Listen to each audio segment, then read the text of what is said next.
சட்டத்துக்கு உட்பட்டு கடமையை செய்ய வேண்டியவர்கள், இந்த நாட்டினுடைய இறையாண்மையை ஒற்றுமையை பாதுகாக்க வேண்டியவர்கள் கருப்பு ஆடை போன்று செயல்பட்டதுமல்லாமல் ஐ ஹேவ் எ ட்ரீம். அமெரிக்காவிலே அந்த நிலத்தின் கருப்பர்கள் கூட்டத்தில் இருந்த ஒருவனின் குரல், மார்ட்டின் லூதர் கிங் என்ற ஒரு சாதாரண மனிதனின் ஐ ஹேவ் எ ட்ரீம், எனக்கு ஒரு லட்சிய கனவு இருக்கிறது. என் மக்கள் இந்த நாட்டு மக்களோடு ஒற்றுமையாகவும் மகிழ்ச்சியாகவும் இணைந்து இயல்பான வாழ்க்கையை வாழ்வதற்கு எனக்கு ஒரு கனவு இருக்கிறது. ஐ ஹேவ் எ ட்ரீம், எனக்கு ஒரு லட்சிய வேண்டுதல் இருக்கிறது என்று போராடினான். அந்த கனவு இன்றைக்கு அமெரிக்காவில் நிறைவேறி இருக்கிறது. கருப்பர்களும் வெள்ளையர்களும் ஒன்றிணைந்து இன்றைக்கு ஆட்சியை ஆளக்கூடிய அளவிற்கு உயர்ந்திருக்கிறார்கள்.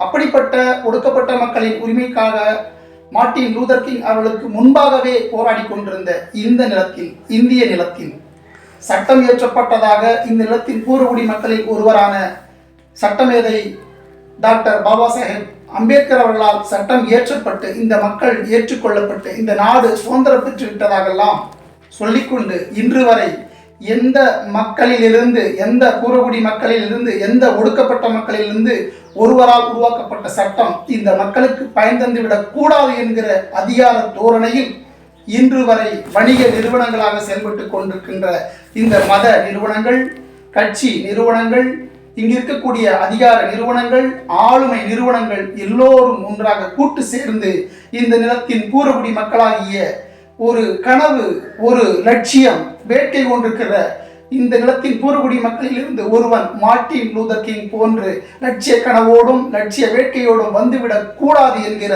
தோரணையில் இன்று வரை அடக்குமுறையை ஏவி கொண்டிருக்கிறார். இதையெல்லாம் இந்த சமூகம் பார்த்து கொண்டுதான் இருக்கிறது.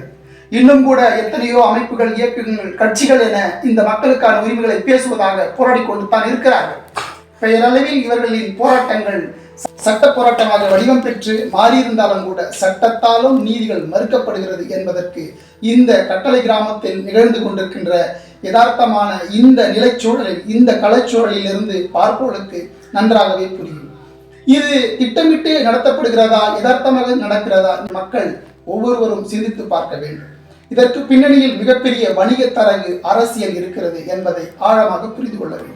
குறிப்பாக பறையர்கள், சேரி இளைஞர்கள் இதை கருத்தில் கொண்டு, கவனத்தில் கொண்டு, மதத்தின் பெயராலும் சாதியின் பெயராலும் இந்த பறையர்கள் எப்படியெல்லாம் வஞ்சிக்கப்பட்டு கொண்டிருக்கிறார்கள் என்பதை மிக ஆழமாக உணர்ந்து கொண்டு இந்த கருத்தை, இந்த செய்தியை, இந்த கட்டளை கிராமத்தில் நடந்து கொண்டிருக்கிற இந்த அவலத்தை சிறிதேனும் சிந்தித்து இது இந்த மக்களின் ஒற்றுமைக்கு எந்த வகையில் பயனுள்ளதாக இருக்கும் என இனியேனும் தெளிந்த சிந்தனையோடும் தெளிந்த சமூக பார்வையோடும் அணுக வேண்டும் என கேட்டுக்கொள்கிறேன். நன்றி, வணக்கம்.